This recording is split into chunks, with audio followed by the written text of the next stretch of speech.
যেই মেয়ের হাজবেন্ড খারাপ তাকে মেরে ফেলার জন্য বিষ লাগে না, তাকে মারার জন্য কোনো গুলি লাগে না, সে এমনি শেষ। যার হাজবেন্ড খারাপ তার জীবন অলরেডি শেষ, তাকে মারার জন্য কোনো বিষ লাগবে না, কোনো গুলি লাগবে না, কিচ্ছু লাগবে না, সে এমনি শেষ হয়ে গেছে। আর আমি আসিফের পার্সোনাল পয়েন্ট অফ ভিউ হচ্ছে এরকম,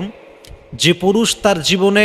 সফলতার চূড়ান্ত পর্যায়ে পৌঁছে গিয়েছে, যে পুরুষের জীবনে R15 আছে, গাড়ি আছে, বাড়ি আছে, টাকা আছে, পয়সা আছে, জনপ্রিয়তা আছে, সব আছে, বাট একজন নেককার দিনদার মানসিক শান্তির স্ত্রী নাই, তার কাছে পৃথিবীর কিচ্ছু নাই, ঠিক কিনা বলেন? Exactly to the same way একজন নারী যার কাছে রূপের বাহার আছে, অনেক সুন্দরী নারী, বাপের কোটি কোটি টাকা আছে, ঢাকার গুলশানে ফ্ল্যাট, অনেক টাকার মালিক সে, অনেক রূপের এবং গুণবতী নারী সে, কিন্তু তার কাছে মন মতো একজন স্বামী নেই, মানসিক শান্তির একজন হালাল পুরুষ নেই, তার মানে তার জীবনে কিছুই নাই, ঠিক কিনা বলেন?